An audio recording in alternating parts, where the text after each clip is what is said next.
So let's talk about real estate. Housing affordability in LA is at a 10-year low, but that's not stopping people buying, from buying million-dollar homes. Joining us now on the couch is Bravo's million-dollar listing, Los Angeles' first female realtor, Tracy Tutor.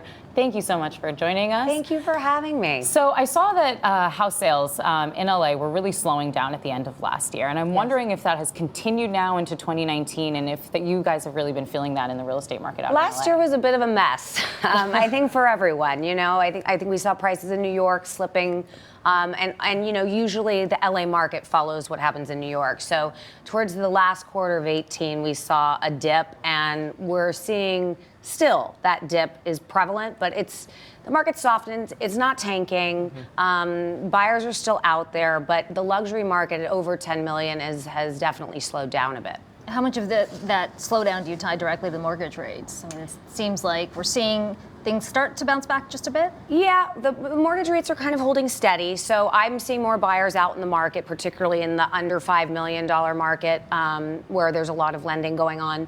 The rest of the market, I think, is sort of holding steady. I don't see it tanking anytime soon. And I know that's what everybody's really worried about. Yeah. Now, when I watch, the show as someone who can't afford a $1 million house or a $10 million house, I always find it hilarious when you show someone a beautiful property, right? I'm like, of course I would take that house in the hills. It's like, it's an amazing view. And, I watched the one clip and the guy's like, well, it's a telephone pole, so I'd only pay 11 million bucks instead of like 14. I mean, how as a realtor, do you just deal with the demands? And obviously someone who's buying a home that's that expensive wants certain things. And just how does that conversation go where, you're talking about millions of dollars and you kind of have to keep a straight face, but they're just throwing around like, well, I'd pay 9, but not 11, but maybe this other home for 18, we could make that work. Yeah, I mean, that's my life every day. Yeah, it's crazy.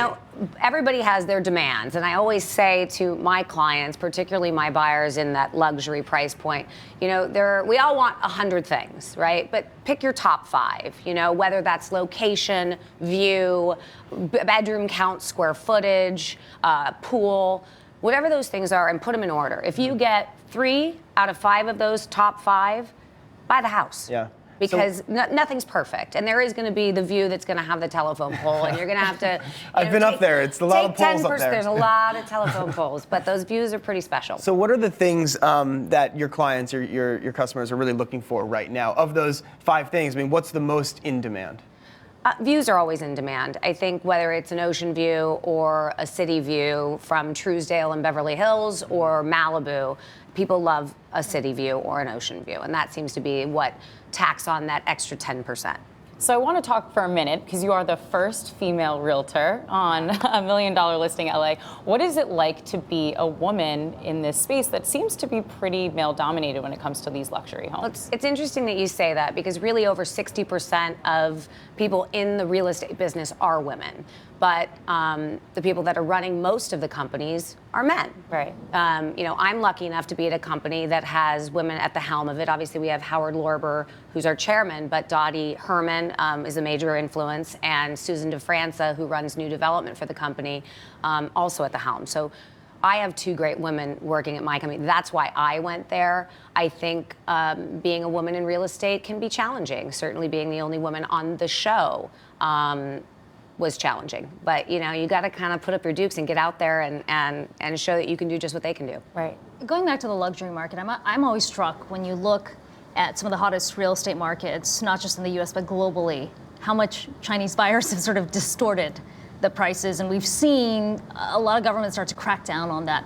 Who's actually buying in the LA market when you look at the high end? I interestingly enough, have a client right now from China that is purchasing a property in Los Angeles. And, it is very difficult to get money over.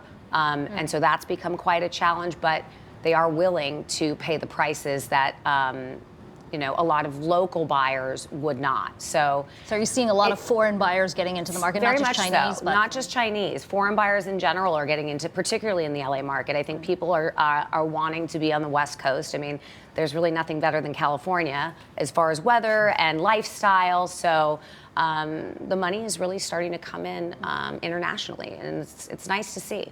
All right, Tracy Tutor, $1 million listing Los Angeles. Thanks for joining us. Thank you.